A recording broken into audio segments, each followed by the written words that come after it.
Olá pessoal, tudo bem? Eu me chamo André e neste vídeo nós trataremos da primeira parte da Lei 6.938 de 81, que dispõe sobre a Política Nacional do Meio Ambiente. Esta primeira parte, então, vai do artigo 2º ao artigo 5º, em que será definido os princípios, conceitos e objetivos da Política Nacional do Meio Ambiente. Vamos lá?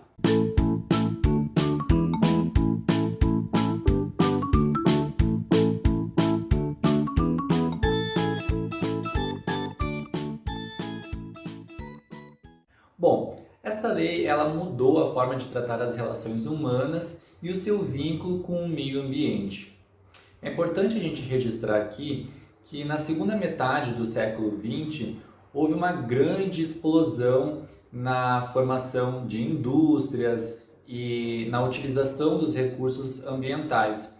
Isso tudo acarretou em poluição, em degradação do meio ambiente, porque não havia nenhuma observância, não havia nenhum princípio a ser seguido nesse aspecto. O que se queria era o desenvolvimento econômico, até chegar o momento em que as pessoas começaram a se dar por conta, a sociedade se deu por conta de que não dava mais para viver de forma insalubre, de forma que o meio ambiente não fosse respeitado. Aí então começaram várias comoções em diversas partes do mundo. No Brasil, essa comoção só ganhou corpo mesmo nessa lei aqui, porque anteriormente os decretos e as demais normas previam a permissão de tudo, com apenas tímidas restrições no que se refere a desmatamento, a utilização de recursos ambientais, enfim. É importante registrar isso então. Essa lei ela é um marco porque ela muda a concepção de meio ambiente, tá bom? Mas com base em que princípios, então, essa lei tomou forma? Bom, no artigo 2º está disposto o objetivo de preservar, de melhorar e de recuperar a qualidade ambiental. Em seguida, ele vai dispor em diversos incisos quais são as formas em que se alcançarão esses objetivos. Basicamente, através dos verbos planejar, fiscalizar, controlar, incentivar, educar e proteger o meio ambiente. Bom, é claro que aqui são breves diretrizes. Todas essas diretrizes serão detalhadamente trabalhadas por meio de regulamentos, por meio de decretos, tá bom? Bom, e como não poderia deixar, o artigo 3º prevê a conceituação de determinados termos para que não haja dúvidas, para que não fique no ar nenhum tipo de brecha para interpretações diversas. Então, quais são esses conceitos? O que é meio ambiente, degradação ambiental, poluição, poluidor e recursos ambientais. Dentre esses, eu destaco poluição, porque não é um sentido só, são vários sentidos que essa palavra tem na prática, né? E quais são esses sentidos? Bom, o próprio artigo 3º vai especificar. Ele diz o seguinte: poluição é tudo aquilo que prejudica a saúde e o bem-estar. Bom, o que a gente pode entender por isso? Se prejudica a saúde e o bem-estar, pode ser o som, poluição sonora, pode ser o odor. O odor ele gera dor de cabeça, ele gera às vezes tonturas, náuseas. Pode ser também determinado produto tóxico que seja lançado pela determinada fábrica. Enfim, aqui qualquer tipo de atividade que cause dano à saúde ou ao bem-estar configura-se como poluição. Na sequência, está previsto também que poluição são condições adversas às atividades sociais e econômicas. Então, em que pese não prejudicar a saúde ou não prejudicar o bem-estar, se prejudicar o funcionamento de uma escola ou de um comércio, por exemplo, dentre outras atividades sociais e econômicas, não é?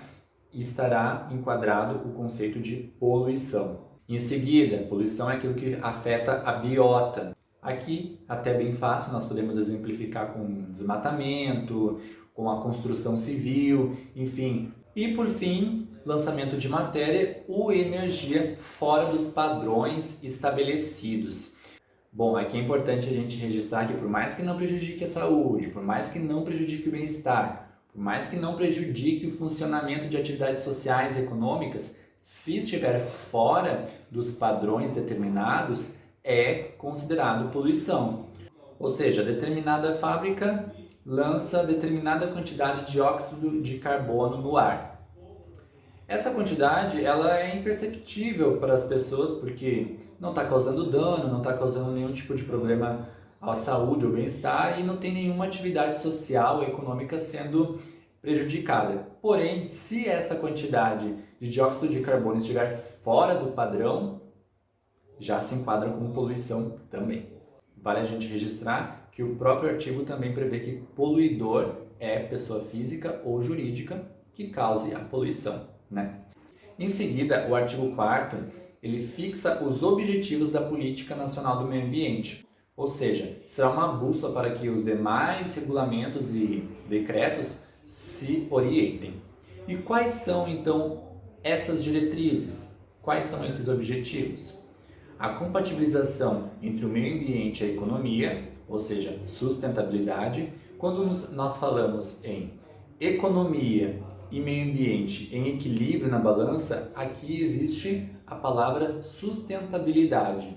É importante lembrar porque não se quer dizer que uma política nacional do meio ambiente visa só o meio ambiente. Não, ela visa a maneira sustentável de nos relacionarmos com o meio ambiente. O inciso segundo fala da definição de áreas prioritárias. Essas áreas elas têm grande importância não só para o país, como até para o mundo, a Amazônia, por exemplo, e elas devem ser priorizadas. Deve haver uma atenção, um cuidado especial para essas áreas. Tanto é que quando ocorre alguma queimada, por exemplo, como ocorreu na Amazônia, houve uma mobilização, inclusive internacional, para que o problema fosse resolvido.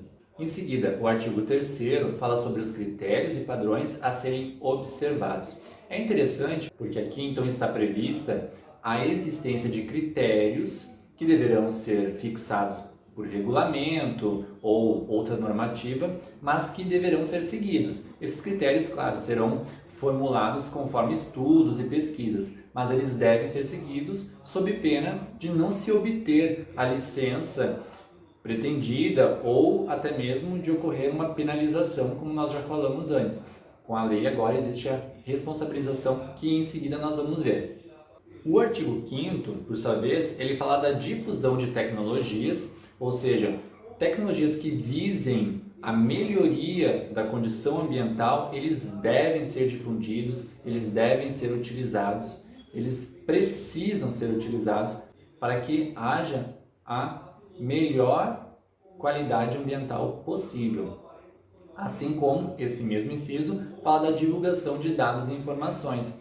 Ou seja, os governos eles sempre devem utilizar os canais de TV, de rádio, enfim, o que estiver ao seu alcance para divulgar informações que venham a enriquecer a consciência coletiva sobre o meio ambiente.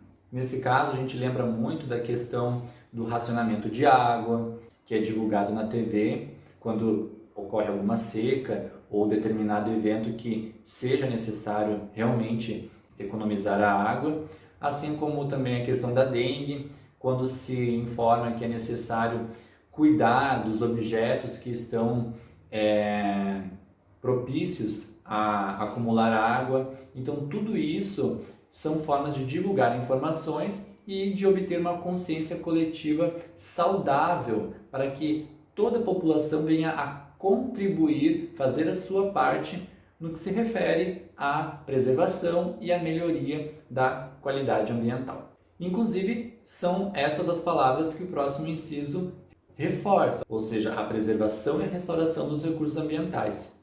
No próximo inciso, fala sobre a imposição de penalidade. Então, aqui é a questão da responsabilização. Até então, não havia uma normativa tão rigorosa que responsabilizasse os agentes causadores de poluição ou de determinados danos ambientais que devessem ser penalizados.